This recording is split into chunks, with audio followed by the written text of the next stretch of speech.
이 시간 말씀의 제목은 예수님께서 죄인들을 초청하심. 예수님께서 죄인들을 초청하심. 이런 제목으로 말씀을 증거하겠습니다. 오늘 본문에는 예수님께서 친히 죄인들을 부르시고 구원의 자리로 초청하시는 너무나 은혜로운 내용이 기록되어 있습니다. 크게 세 가지로 본문 말씀을 증거하겠습니다. 먼저 20절로 26절까지 예수님께서 예수님의 초청에 응하지 않는 자들을 책망하시는 내용이 기록되어 있습니다. 예수님께서 책망하심, 이렇게 제목을 붙였고요. 두 번째는 27절 말씀인데요. 아버지께서 모든 것을 예수님께 맡기심. 마지막은 28절로 30절까지 예수님의 초청. 이렇게 크게 세 가지로 본문 말씀을 증거하겠습니다. 먼저 첫 번째로 예수님께서 책망하심. 본문 20절로 21절 우리 뜻을 생각하면서 같이 읽어보겠습니다. 예수께서 권능을 가장 많이 베푸신 고을들이 회개치 아니하므로 그때에 책망하시되 화가 있을진저 고라시나 화가 있을진저 벳세다야 너희에게서 행한 모든 권능을 두로와 시돈에서 행하였다면 저희가 벌써 베옷을 입고 제에 앉아 회개하였으리라. 자, 여기 21절에 보면요, 고라신이라는 말이 있고 벳세다라는 말이 있는데 고라신과 벳세다는 지역의 이름입니다. 특별히 고라신과 벳세다는 예수님께서 주로 활동하셨던 대표적인 지역이었습니다. 그래서 이 두 지역에서 예수님은 말씀하신 것처럼 가장 많은 권능을 베푸셨습니다.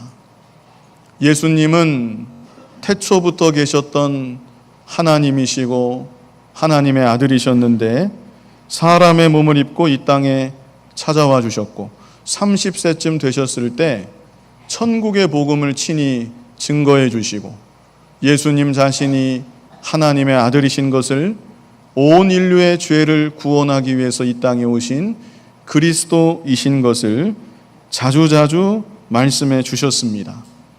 그러나 사람들이 그 말을 들을 때에 그 말을 믿기가 어렵습니다. 겉보기에는 똑같은 사람인데 더구나 이제까지 그 가정의 내력을 다 알고 너무나 환하게 잘 아는데 갑자기 내가 태초부터 있었던 성자 하나님이다. 이 땅에 내가 온 것은 모든 인류의 죄를 구속하기 위함이다. 이렇게 예수님이 말씀하시니까 그 말을 처음 들을 때 믿기가 어려운 것입니다. 그래서 예수님은 많은 권능을 행하신 것입니다.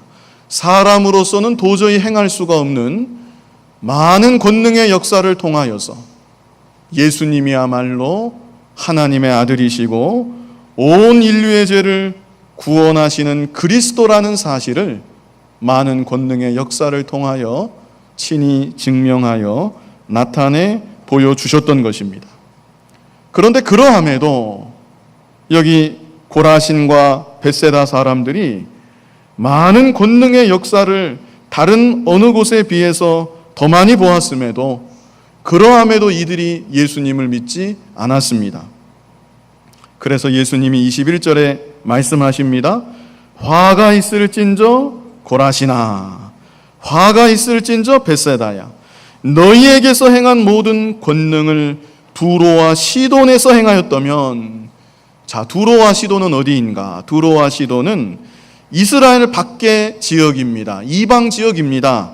내가 차라리 하나님 모르는 이방 지역에서 이런 권능을 행했더라면 저희가 벌써 베옷을 입고 제에 앉아 회개하였으리라.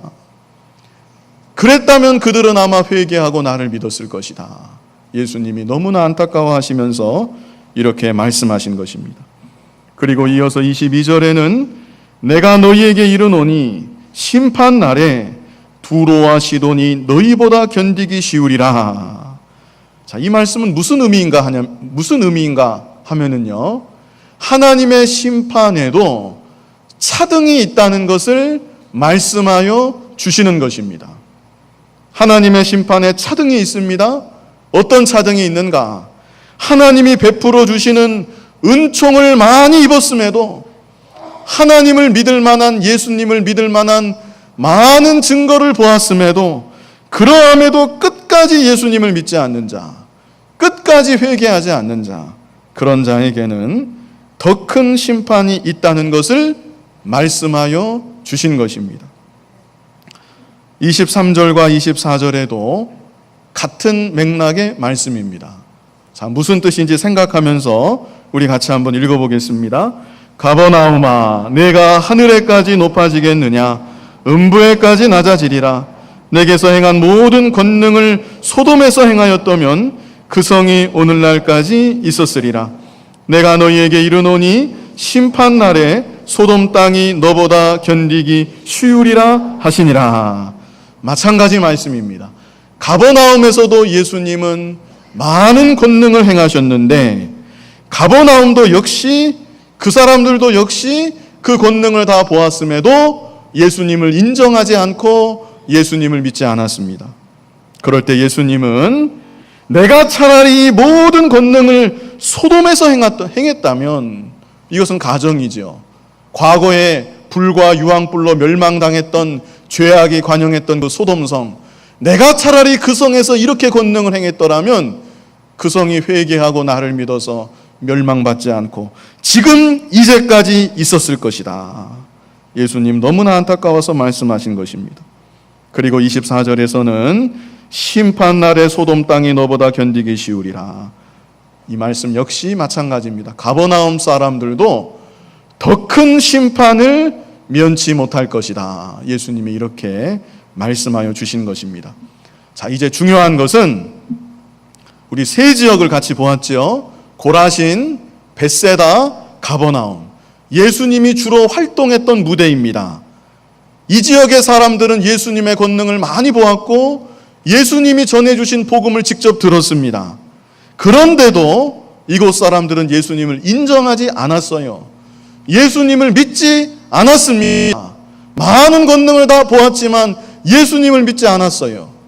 그 이유가, 근본적인 원인이 25절로 26절에 기록되어 있습니다. 우리 25절로 26절 말씀 같이 한번 읽어보겠습니다.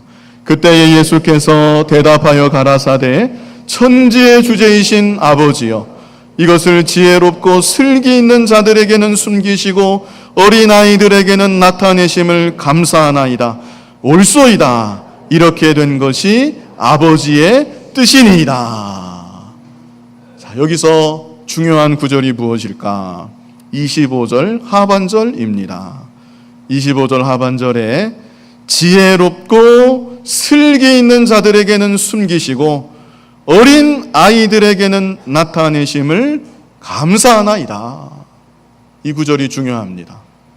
천국의 복음이, 말씀의 비밀이 어떤 자들에게 숨겨졌는가? 어떤 자들에게 숨겨졌습니까? 지혜롭고 슬기로운 자들, 지혜롭고 슬기로운 자들에게는 숨겨져 있다. 반대로 어린 아이들에게는 나타난다. 예수님께서 이 사실을 말씀하고 있습니다. 그렇다면 지혜롭고 슬기로운 자들은 어떤 사람들일까요? 여기서 지혜롭고 슬기로운 자들은 자기 생각이 옳은 줄 알고 예수님을, 그리고 예수님이 전해주시는 말씀을 자기 생각대로 판단하는 자들을 말하는 것입니다. 이런 사람들은 실제로 지혜가 있을지 모릅니다. 겉으로 보면 사람들이 볼 때 참 똑똑해 보이고 지혜로울지 모릅니다. 그러나 그 눈은 이미 어두워져 있습니다. 그 귀는 이미 가려져 있습니다. 그래서 하나님의 말씀, 생명의 말씀을 아무리 많이 들어도 이해할 수가 없고 깨달을 수가 없고 믿어질 수가 없는 것입니다. 고린도전서 1장 21절 말씀 우리 같이 한번 읽어보겠습니다. 하나님의 지혜에 있어서는 이 세상이 자기 지혜로 하나님을 알지 못하는 거로 하나님께서 전도에 미련한 것으로 믿는 자들을 구원하시기를 기뻐하셨도다. 아멘. 참 중요한 말씀이죠. 이 세상이 자기 지혜로 하나님을 알지 못하는 거로 참 엄청난 말씀입니다. 하나님의 지혜와 사람의 지혜를 어떻게 비교할 수 있겠습니까? 온 우주 만물을 창조하시고 이제도 운행하시는 창조주의 지혜와 한낱 피조물에 불과한 사람의 지혜가 어떻게 비교나 되겠습니까? 그런데도 많은 사람들이 자기가 너무나 똑똑해서 자기 지혜를 가지고 하나님의 말씀을 판단하고 자기 지혜를 가지고 창조주 하나님까지 판단하니까 말씀을 아무리 들어도 이해가 되지 않고 깨달아지지가 않고 믿어지지가 않는 것입니다. 그래서 이렇게 지혜롭고 슬기로운 자들에게는 생명의 복음이, 복된 진리의 말씀이 가려져 있다. 예수님 말씀하신 것입니다. 그러나 반대로 어린 아이들에게는 나타내심을 감사하나이다. 여기서 어린아이라고 하는 것은 초등학교 정도 다니는 그런 아이를 말하는 것이 아닙니다. 영아 있죠? 영아, 신생아, 갓난아이, 이런 뜻에 오히려 더 가까운 말입니다. 그래서 여기서 어린아이라고 하는 것은 그 마음 중심 자체가 나는 아무것도 모르는 사람입니다. 이런 사람을 뜻합니다. 나의 지혜는 너무나 부족하고 불완전합니다. 이런 자를 의미하는 것입니다. 그래서 이런 사람은 하나님의 말씀을 들을 때에 자기 지혜 가지고 판단하지 않습니다. 자기 경험 가지고 100년도 못 사는 자기 경험 가지고 하나님 말씀을 재는 것이 아닙니다. 순진한 마음으로 말씀을 듣고 받는 사람을 의미하는 것입니다. 그리고 바로 이런 사람에게 복음의 비밀이, 생명의 말씀이, 축복의 말씀이 환하게 드러난다. 예수님이 이 사실을 말씀하여 주신 것입니다. 그러므로 저와 여러분이 어린아이 같은 마음이 되어야 합니다.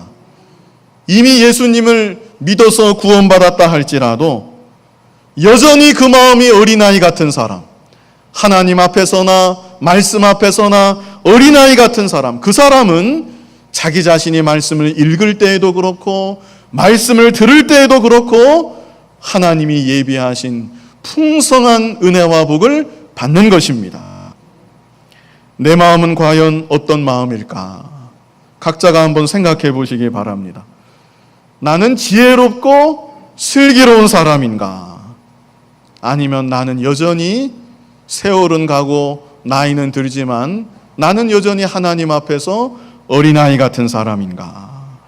저와 여러분은 하나님 앞에서 그리고 말씀 앞에서 변함없이 항상 어린아이 같은 마음이 될 수 있어야 하겠습니다.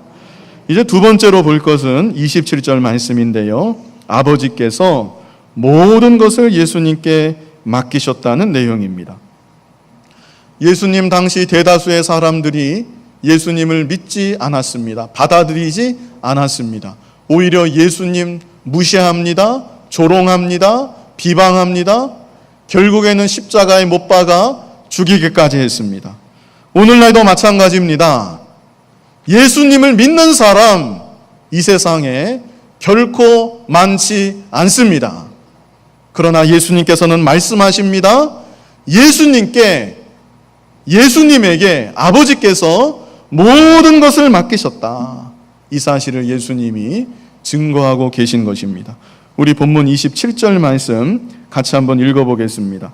내 아버지께서 모든 것을 내게 주셨으니 아버지 외에는 아들을 아는 자가 없고 아들과 또 아들의 소원대로 계시를 받는 자 외에는 아버지를 아는 자가 없느니라. 자, 27절 제일 앞에요. 내 아버지께서 모든 것을 내게 주셨으니 이렇게 말씀했죠.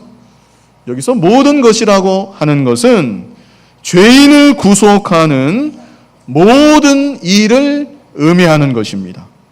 그래서 예수님께서는 이 땅에 사람의 몸으로 찾아와 주시고 우리의 죄를 대신 지시고 십자가에 못 박혀 죽으시고 사흘 만에 부활하심으로 우리의 모든 죄를 담당하여 주셨습니다.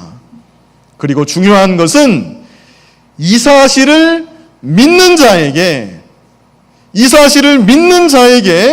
예수님이 이미 이루어 놓으신 구속의 사역이 효력 있게 적용이 되는 것입니다. 예수님은 다 이루어 놓으셨는데 내가 믿는 그 순간에 내가 죄사함 받는 것이고 내가 그 순간에 즉시로 하나님의 자녀가 되는 것이고 영원한 천국을 소유하게 되는 것입니다. 이렇게 예수님에게 죄를 대속하는 권세, 예수님에게 있습니다. 죄의 짐을 지고 고통하는 인생에게 참된 기쁨을 주고 평강을 주고 영원한 안식을 주는 권세가 우리 예수님에게 있는 것입니다. 그러므로 예수님께서 세 번째, 친히 죄인들을 초청하십니다. 하나님의 권세, 죄를 대속하는 권세를 가지시고 예수님이 초청하시는 거예요. 예수님의 초청, 이 세 가지로 되어 있는데요. 먼저는 수고하고 무거운 짐진 자들아, 다 내게로 오라. 이것이 예수님의 첫 번째 초청입니다. 이 말씀을 하실 수 있는 분은 예수님 외에 세상에 아무도 없습니다. 누가 감히 이런 말을 할 수 있겠습니까? 오직 우리 예수님만이 하나님의 권세로 수고하고 무거운 짐진 자들아, 다 내게로 오라. 내가 너희를 쉬게 하리라. 우리 예수님만이 이 말씀을 하실 수 있는 것입니다. 수고하고 무거운 짐진 자는 모든 인류를 가리키는 것입니다. 아담 이래로 모든 인류는 죄값으로 인하여 수고하는 인생을 살아갑니다. 그리고 그런 인생의 모습을 단적으로 표현한 것이 무거운 짐을 진 자입니다. 무거운 짐을 지고 가벼운 짐도 아니고 무거운 짐을 지고 한 걸음 한 걸음 터벅터벅 걸어가는 모습, 그것이 바로 모든 인생의 모습인 것입니다. 실제로 무거운 짐을 져본 경험이 아마 다 있으실 겁니다. 무거운 짐을 어깨에 지고 혹은 허리나 머리에 지고 길을 걸어갑니다. 가면 갈수록 힘이 점점 더듭니다. 우리 인생이 그러한 것입니다. 어깨가 다 내려앉는 것 같고 허리가 다 끊어지는 것 같고 가면 갈수록 점점 더 지치고 온몸은 땀으로 범벅이 됩니다. 그러다가 마침내 목적지에 도착해서 짐을 내려놓을 수 있게 된다면 아마 그 순간 날아갈 것처럼 너무나 편하고 좋을 것입니다. 그런데 중요한 것은 우리 인생의 수고하고 무거운 짐은 우리 스스로는 내려놓을 수가 없다는 것입니다. 너무나 힘들어서 잠시 멈추어 설 수는 혹 있습니다. 그러나 멈추어 서 있다 할지라도 무거운 짐을 벗어놓을 수 있는 것은 아닙니다. 서 있는 동안에도, 앉아 있는 동안에도, 심지어 지쳐서 엎드러져 있는 동안에도 무거운 짐을 벗어놓을 길이 우리에게는 없는 것입니다. 죽는 그날까지 무거운 짐을 계속해서 짊어지고 끝까지 걸어가야 되는 것, 그것이 바로 죄값으로 신음하는 모든 인생의 모습인 것입니다. 그런데 예수님께서 다 내게로 오라, 내가 너희를 쉬게 하리라 말씀하십니다. 예수님의 이 초청의 말씀을 어린아이와 같은 마음으로 잘 받아들이시고, 그래서 실제로 예수님께로 나아갈 수 있는 여러분들이 다 되시기를 바랍니다. 예수님께로 나아가면 예수님의 말씀처럼 내가 너희를 쉬게 하리라. 어느 곳에 가도 무거운 짐을 내려놓을 데가 없습니다. 누구에게 가도 무거운 짐을 맡겨놓을 수가 없습니다. 그런 우리 인생이 예수님이 주시는 참된 안식과 기쁨과 평강을 누릴 수가 있게 되는 것입니다.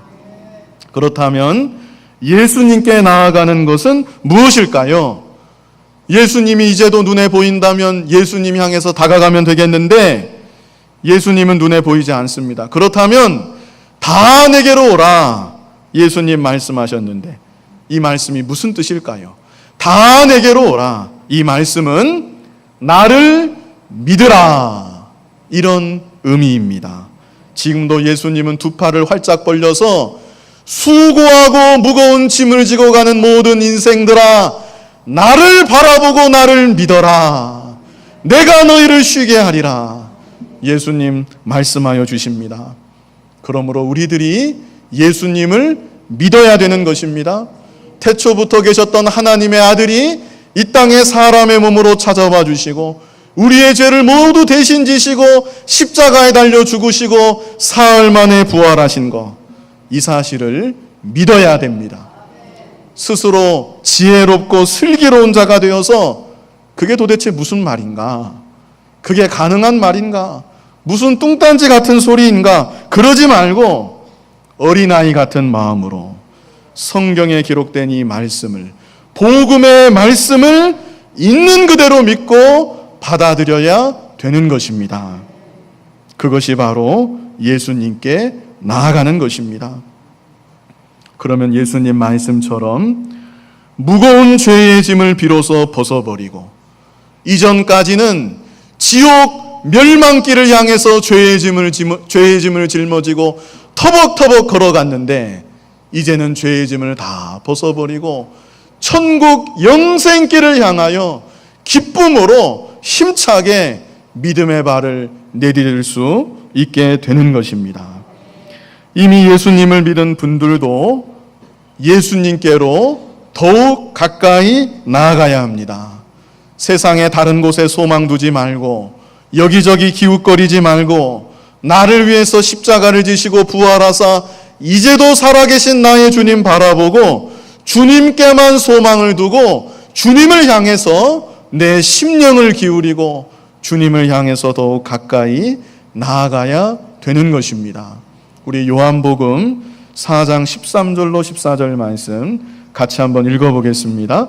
예수께서 대답하여 가라사대 이 물을 먹는 자마다 다시 목마르려니와 내가 주는 물을 먹는 자는 영원히 목마르지 아니하리니 나의 주는 물은 그 속에서 영생하도록 솟아나는 샘물이 되리라. 아멘. 참 중요한 요절 말씀입니다. 먼저 13절을 보면요, 이 물을 먹는 자마다 다시 목마르려니와 이렇게 말씀했죠. 여기서 이 물은 세상이 주는 물을 말하는 것입니다. 세상도 때로는 우리들의 마음에 위안을 줄 수 있습니다. 세상도 때로는 우리들 마음에 기쁨을 주기도 합니다. 잠시나마 평안한 마음을 주기도 합니다. 그러나 세상이 주는 물을 먹는 자마다 다시 목마르려니와 세상의 그 무엇으로도 우리의 갈증을 해결할 수 없는 것입니다. 그러나 14절에 말씀한 대로 예수님이 주시는 물을 먹는 자는 어떻습니까? 영원히 목마르지 아니하리니 나의 주는 물은 그 속에서 영생하도록 솟아나는 샘물이 되리라. 얼마나 감사한 말씀입니까? 날마다 예수님께로 가까이 나아가시기를 바랍니다.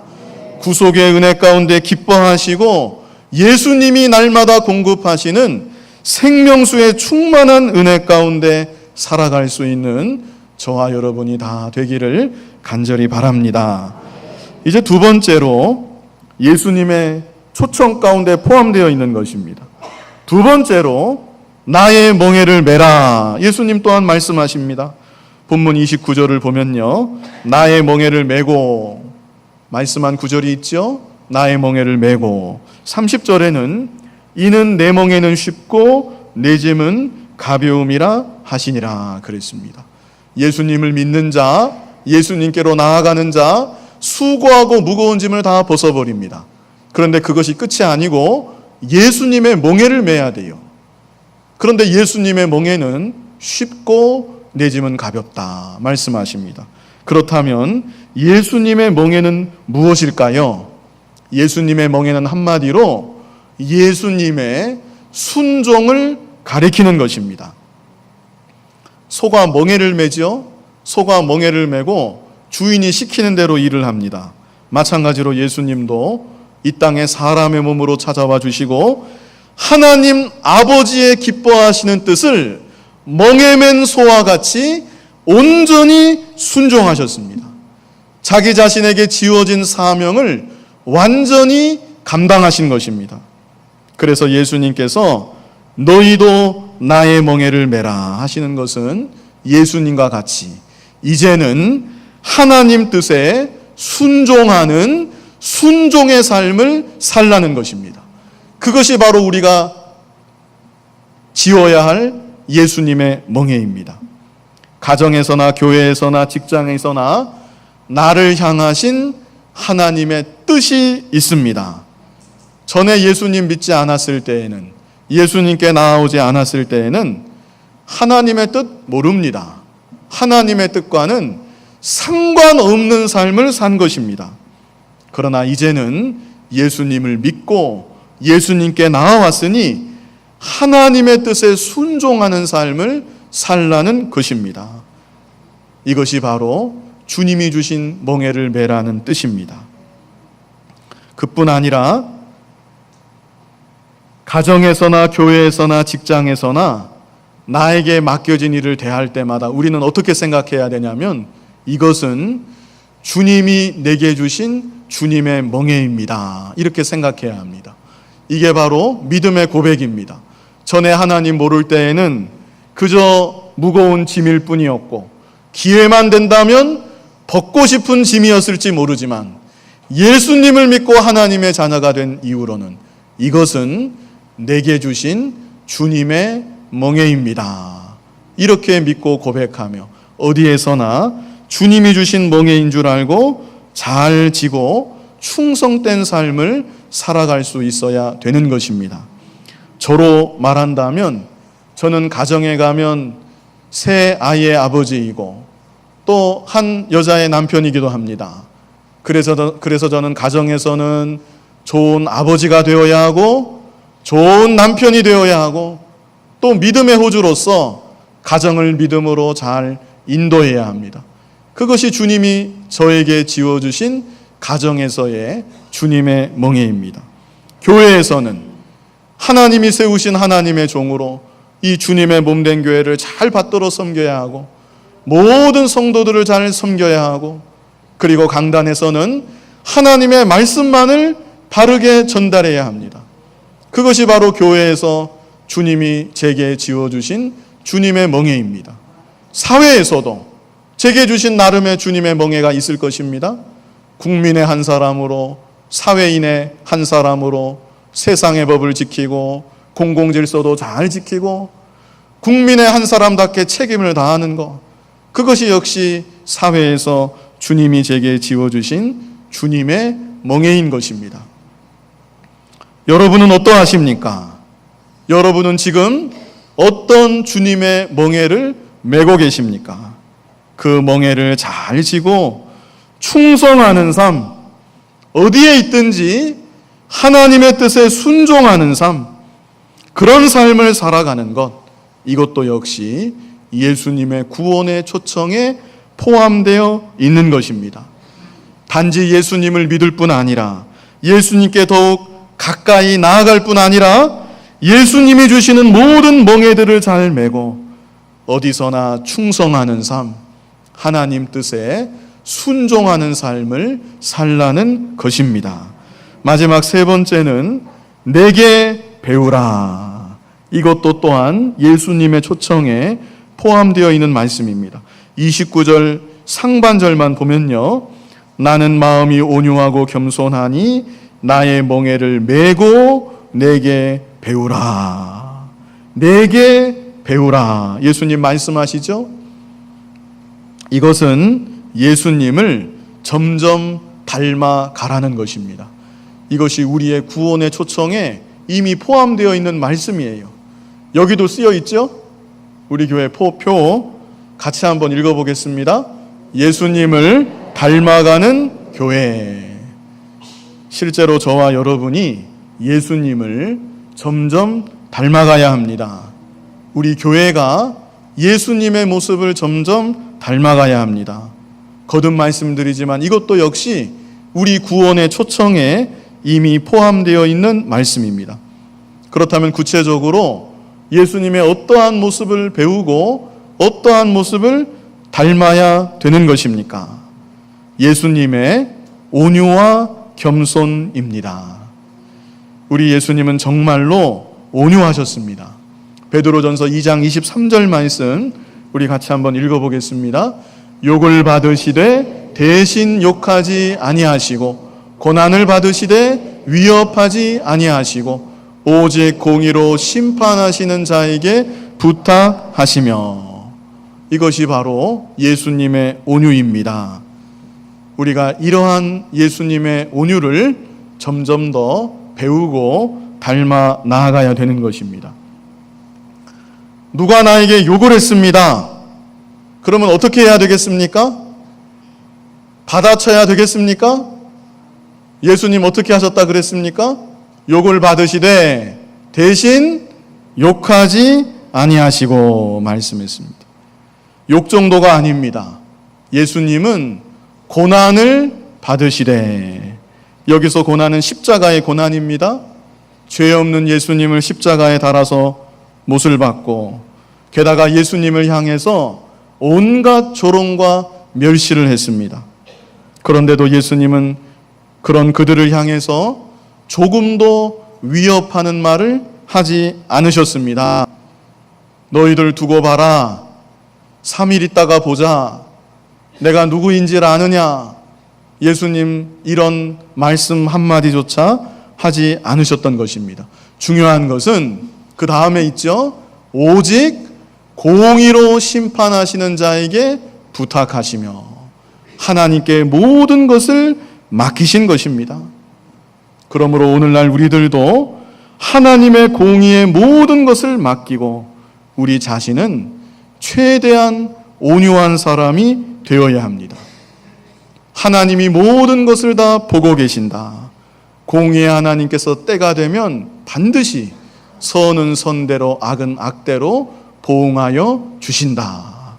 우리가 이 하나님을 믿고 하나님께 모든 것을 맡겨야 되는 것입니다. 여기 23절 처음에 자세히 보시면요, 욕을 받으시되, 본문 말고요. 왜 갑자기 넘어갔습니까? 바로 그거였는데, 욕을 받으시되 대신 욕하지 아니하시고 그랬죠? 누구 대신이라는 말일까요? 하나님 대신이에요. 하나님이 다 갚아주실 것인데 예수님이 나서서 대신 욕하지 아니하셨다는 것입니다. 오늘날 우리들도 이 믿음이 있어야 합니다. 하나님이 다 대신 해주실 건데 불완전하고 부족한 내가 일일이 다 대응할 필요가 없는 것입니다. 우리는 끝까지 온유한 마음으로 잘 참고 견디면 되는 것입니다. 그런데 저도 가끔은 이런 말씀을 알고 전하기도 하지만 가끔은 이런 생각이 들 때가 있어요. 내가 바로 그때 이 말을 했어야 되는데, 내가 그때 이 말을 들을 때에 이렇게 받아쳤어야 되는데, 아주 가끔 그런 생각이 문득 들 때가 있습니다. 아직 제대로 예수님을 배우지 못하고 아직 제대로 예수님을 닮지 못해서 그런 것입니다. 사실 그런 생각조차 할 필요가 없습니다. 모든 것을 하나님께 다 맡기고 하나님께서 정리하실 줄 믿습니다. 하나님께서 하나님의 뜻만을 이루어 가시는 줄 믿습니다. 우리는 이 믿음 가지고 예수님의 온유하심을 더욱 배우고 더욱 닮아 나아가야 되는 것입니다. 또 예수님은 겸손하셨습니다. 예수님은 태초부터 계셨던 하나님이신데 이 땅에 사람의 몸으로 찾아와 주셨어요. 이것 자체가 최고의 낮아지심입니다. 그런데 예수님은 죄인들에게 수치와 멸시를 당하시고 십자가에 못 박혀 죽으셨습니다. 우리가 이런 예수님을 믿어서 구원받았다고 한다면 감히 교만할 수 없습니다. 자존심이 상한다. 그 생각 자체가 겸손하지 못해서 드는 생각입니다. 내가 누군 줄 아느냐? 이 말이 얼마나 교만한 말이고 교만한 생각인지 모릅니다. 저와 여러분은 예수님의 겸손함을 점점 더 배우고 점점 더 닮아 나아가야 됩니다. 그래서 교회는 예수님의 온유함을 배우는 장소입니다. 예수님의 겸손함을 점점 배워서 훈련을 받고 겸손한 모습으로 점점 만들어지는 곳, 그곳이 바로 주님의 몸된 교회의 모습이 되어야 합니다. 그리고 이렇게 주님을 배우고 주님을 닮아가는 자에게, 여기 29절 끝에 그랬죠? 그러면 너희 마음이 쉼을 얻으리니. 수고하고 무거운 짐을 내려놓을 때만 쉼이 있는 것이 아니고 주님을 배우고 주님을 닮아갈 때 너희 마음이 쉼을 얻으리니. 주님이 주시는 참된 안식과 기쁨과 평강이 있다는 것을 말씀해 주셨습니다. 이 시간 예수님께서 죄인들을 초청하심, 이런 제목으로 말씀을 증거했습니다. 먼저 첫 번째로 예수님께서 책망하신 내용을 보았습니다. 고라신, 벳세다, 가버나움, 이런 지역들에서 예수님이 많은 권능을 행하셨지만 그들이 믿지 않았습니다. 그럴 때 예수님께서 책망하시면서 하시는 말씀이 지혜롭고 슬기 있는 자들에게는 숨기시고 어린아이들에게는 나타내심을 감사하나이다. 저와 여러분의 마음은 언제나 어린아이 같은 마음이 되어야 합니다. 두 번째는 아버지께서 모든 것을 예수님께 맡기셨다는 것. 그래서 세 번째로 예수님이 죄인들을 친히 부르시고 초청하십니다. 예수님의 초청이 세 가지였죠? 우리 하나씩 같이 한번 읽어보겠습니다. 첫 번째 무엇입니까? 수고하고 무거운 짐진 자들아 다 내게로 오라. 두 번째, 나의 멍에를 메라. 세 번째, 내게 배우라. 어린아이 같은 마음으로 예수님의 초청의 음성을 들으시고 예수님께 나아가셔서 예수님이 주시는 예수님의 멍에를 잘 메고 예수님의 온유한 손을 점점 배우고 닮아 나아갈 수 있는 저와 여러분이 되기를 간절히 바랍니다. 수고하고 무거운 짐진 자들아 다 내게로 오라. 내가 너희를 쉬게 하리라. 말씀하신 주님, 은혜와 사랑을 참으로 감사합니다. 어디에도 짐을 내려놓을 수가 없고 어디에서도 안식을 누릴 수가 없는 우리들인데 예수님을 믿음으로 말미암아 무거운 죄의 짐을 다 벗어버릴 수 있도록 인도하여 주시고 예수님을 배우고 예수님을 닮아감으로 참된 마음의 안식과 평강을 누릴 수 있도록 인도하여 주신 크신 은혜와 사랑을 감사합니다. 이 세상 살아가는 동안 주님이 메워주시는 주님의 멍에를 잘 메고 충성하고 순종하는 삶을 살아가는 우리들이 되게 하여 주시고 주님의 온유와 겸손을 점점 더 배워서 온유하고 겸손한 사람의 모습으로 점점 만들어지고 자라나는 주님 닮아가는 우리들이 다 되게 하여 주시옵소서. 예수님 이름으로 기도하옵나이다. 아멘.